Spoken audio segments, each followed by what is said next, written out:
Hello दोस्तों, तो आ चुके हैं हम एक नए वीडियो के साथ वापस। आज हम बात करेंगे व्हाट इज दिस फिलॉसफी, दर्शन क्या है। हम यह कह सकते हैं कि दर्शन एक बहुत प्राचीन विचारधारा है जो दो शब्दों से मिलकर बना है, दर्शन तथा शास्त्र, जिसका मतलब है जीवन और संसार के प्रति एक दृष्टिकोण रखना। मनुष्य इस संसार में जब से आया है, मनुष्य इन संसार के बारे में जानने की कोशिश कर रहा है। मनुष्य सत्य की खोज में रहना तथा दृश्य जगत के सभी तत्वों की जानकारी प्राप्त करना आदि दर्शन शास्त्र है। बात करेंगे दर्शन शब्द का व्यापक अर्थ। दर्शन शब्द को व्यापक रूप से भी जोड़ा जाता है, जो आत्मा परमात्मा के स्वरूप तथा ब्रह्मांड की व्याख्या करता है। मानव जाति के विभिन्न समस्याओं ज्ञान विज्ञान तर्कपूर्ण ढंग से विवेचन करता है। हम यह कह सकते हैं कि जिस किसी भी वस्तु तथा कार्य का तर्कपूर्ण ढंग से विवेचन करने वाली कला को दर्शन शास्त्र कहते हैं।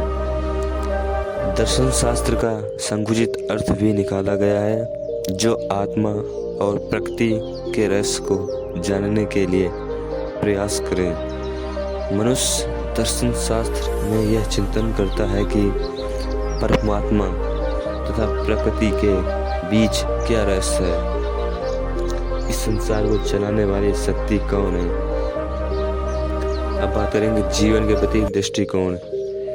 सभी व्यक्ति के अपने कुछ जीवन जीने के कुछ सिद्धांत होते हैं और उस जीवन जीने की प्रक्रिया होती है।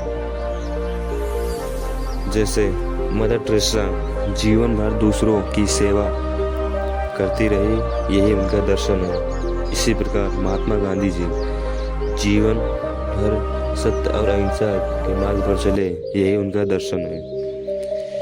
दर्शन का अर्थ है सत्य की खोज करना तथा मानव जीवन तथा संसार के तत्वों की जानकारी प्राप्त करना और पता करना कि जीवन का उद्देश्य क्या है।